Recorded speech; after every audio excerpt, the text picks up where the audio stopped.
Otep à tous, bien-aimés frères et sœurs. Ce dimanche, il y a eu une très grande manifestation en Israël. Eh oui, les médias ne vous en parlent pas assez, mais il y a eu une très grande manifestation qui a regroupé plus de 9 millions de personnes.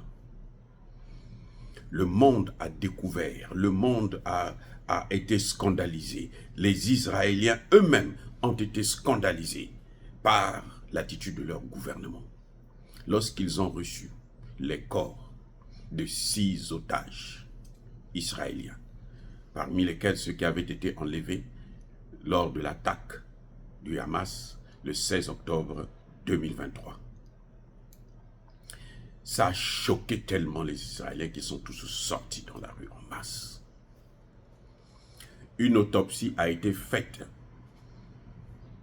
par les médecins israéliens. Et cette autopsie révèle que ces corps-là, qui avaient été découverts dans la bande de Gaza, dans les tunnels là, dans la bande de Gaza, là où Israël est en train de bombarder, mais alors ce sont des tonnes et des tonnes d'obus qui tombent, et qui ont déjà fait plus de 47 000 victimes civiles. Je dis bien 47 000 victimes civiles. Au point où même la CPI, qui a toujours été une institution pour juger que les Africains, le procureur Khan, qui est d'origine arabe, bien entendu, il ne peut plus supporter ça. Il a décidé, il a demandé à la Cour de délivrer un mandat d'arrêt contre Netanyahou. C'est grave, les amis. Alors, l'autopsie montre que il y a eu, parmi les 6, il y a eu quelques-uns qui ont été assassinés à bout portant, dans la nuit de jeudi à vendredi seulement. Donc, jusque-là, depuis le 7 octobre, jusqu'à jeudi dernier de la semaine passée, ils étaient en vie, protégés par leurs ravisseurs. Ils étaient, je répète, ils étaient en vie. Voyant que on est en train de les tuer, ils se sont dit, nous aussi on va les neutraliser. Et eux, ils ont donc mis un terme à la vie de ces pauvres gens. L'autopsie montre aussi que, mais il n'y a pas que ceux qui ont été tirés à bout portant, les autres sont les victimes des bombes israéliennes. Mes excuses. Les autres sont des victimes des bombes israéliennes. C'est là où, c'est-à-dire que ça a explosé tout. Les pauvres otages, oui, ils ont été pris en otage. Depuis tout le temps, le peuple israélien, la majorité des populations israéliennes, les familles des victimes demandent à ce qu'il puisse y avoir un cessez-le-feu et qu'on puisse entamer des négociations pour libérer les otages. Oui, c'est ça que les familles demandent. Cessez le feu, et puis on arrête cette guerre-là, et maintenant on négocie pour trouver une solution. Notamment pour les otages. D'abord, pour les Israéliens, pas pour les Palestiniens, pour les Israéliens. On s'en fout des Palestiniens qui meurent, c'est pas grave. Mais pour les Israéliens, nous voulons un cessez-le-feu. Il y a eu 256, je crois, ou en tout cas moins de 300 otages qui avaient été enlevés lors de cette opération. Cette attaque grandiose qui a fait plus de 1100 et quelques morts. Vous voyez, le gouvernement de Netanyahou ne veut pas. Donc là, la population s'est dit non. Ces otages-là, les 6 là, on ne sait pas combien il en reste. Mais ceux-là, on pouvait les sauver. À cause de la persistance, de la volonté de Netanyahou de frapper, de faire la guerre. Et de frapper, mais alors, aveuglement. Puisqu'ils font la guerre comme les Américains font. Ce sont les Américains qui ont entrepris ce système. C'est le système de l'OTAN. Quand l'OTAN fait la guerre, vous savez, en Irak, en Libye, en Syrie, partout. Quand ils bombardent là, en Yougoslavie là, ils bombardent, c'est-à-dire que sans distinction, sans discrimination, on traumatise la population, on tue des populations civiles. En Irak, plus d'1 million. En 3 mois, plus d'1 million de civils. En Irak, là.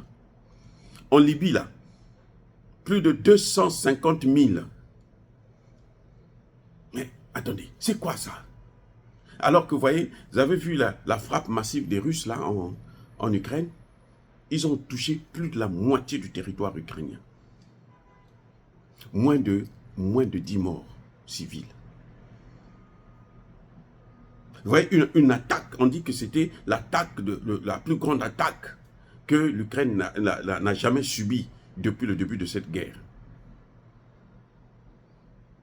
Mais ils ont fait moins de 10 morts. Alors que Israël, la guerre a commencé il n'y a pas longtemps, après celle de la Russie. Ils sont déjà à, bientôt ils vont atteindre 50 000 morts, des civils. Et ils n'ont jamais arrêté le Hamas en question. Ils n'ont jamais mis un terme au Hamas. Donc cette fois-ci, la population se lève. Les syndicats, il y a un syndicat qui a demandé une grève générale. Elle a été interdite par les autorités, mais je ne suis pas sûr que ça va marcher. Donc, c'est le feu actuellement. Israël veut garder le contrôle du couloir de Philadelphie, c'est-à-dire rester à la porte de l'Égypte, pour que, et c'est par là que passe la nourriture. Bon, Israël dit que c'est par là que passent aussi les armes, donc il faut qu'on reste là. Et même au sein du gouvernement israélien, il y a des mésententes, puisque le ministre de la Défense dit non, on n'a pas besoin de ça. Le chef d'état-major général de l'armée israélienne dit non, on n'a pas besoin d'être là en permanence, parce qu'à tout moment on peut venir. Donc laissons-les respirer un peu. Visiblement, on n'a pas besoin d'un État palestinien. Voilà ce que ça veut dire. Et donc, maintenant, c'est la population, ce sont les Israéliens eux-mêmes qui disent qu'il faut que ça s'arrête maintenant. Nous, on ne veut plus. Le peuple israélien ne veut plus cautionner les crimes d'un gouvernement, de son gouvernement. Ça c'est merveilleux maintenant à voir. C'est là où ça devient intéressant. Avant, c'était les autres qui se positionnaient. Maintenant, c'est le peuple qui dit non. Nous, on ne veut plus être complices de ces crimes-là. Parce que partout dans le monde, là, c'est nous qu'on voit et nous n'avons pas de protection. Même si on est israélien, même si on va dans des pays qui, tout le monde a peur des juifs, c'est vrai. Mais nous ne voulons plus avoir ça sur notre conscience. Et Netanyahou a peur d'un cessez-le-feu parce que si ça s'arrête, on va ouvrir une enquête contre tout ce qui s'est passé, les défaillances de l'armée pour que cette attaque puisse réussir le 7 octobre, contre les agissements qu'il est en train de faire et tout. Et ça peut conduire, il a déjà un procès pour corruption, un dossier, une enquête pour corruption qui est en cours, mais ça va faire trop et on ne sait pas jusqu'où ça va aller. Donc voilà les amis, c'est compliqué actuellement pour Netanyahou. Je me demande quelle sera la position des États-Unis d'Amérique. Ceux qui ont toujours soutenu tout gouvernement israélien. Ceux qui ont soutenu les frappes. Joe Biden, Kamala Harris. Parce que le problème, c'était éviter qu'on en arrive là. L'ONU avait dit solution à 2 États. Oui, c'est ça que l'ONU avait décidé. Parce qu'effectivement, selon l'histoire, c'est trop compliqué à expliquer, à rentrer encore dedans. Je ne vais pas rentrer là-dessus. Mais en tout cas, les conclusions de l'ONU, c'est qu'il y a une résolution qui dit qu'il faut une solution à 2 États. Il faut qu'il y ait un État palestinien indépendant et libre et un État israélien. Et visiblement, il y en a qui ne veulent pas de ça. Qui préfèrent continuer à occuper le territoire palestinien, à coloniser les Palestiniens.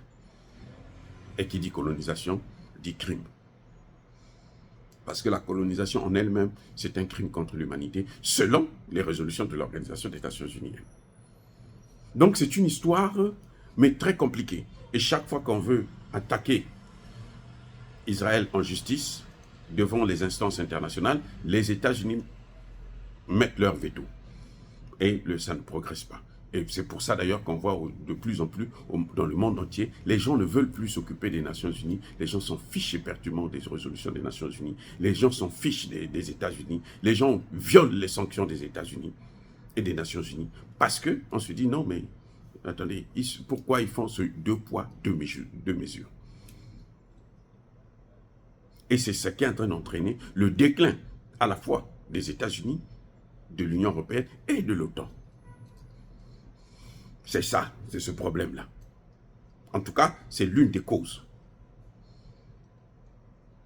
Jusqu'où ça va aller avec la population israélienne maintenant qui se lève pour faire entendre raison à son gouvernement, qui vivra, verra. Soyez bénis, abondamment bénis par le Dieu des Kémites et par nos ancêtres angélisés. Mais que tous ceux qui persécutent le continent américain, le africain, le pillent et le déstabilisent, qu'ils soient noirs, blancs, chinois, arabes, juifs, indiens, qui qu'ils soient punis, maudits, foudroyés, neutralisés, écrasés, effacés par le Dieu des Kémites et par nos ancêtres angélisés.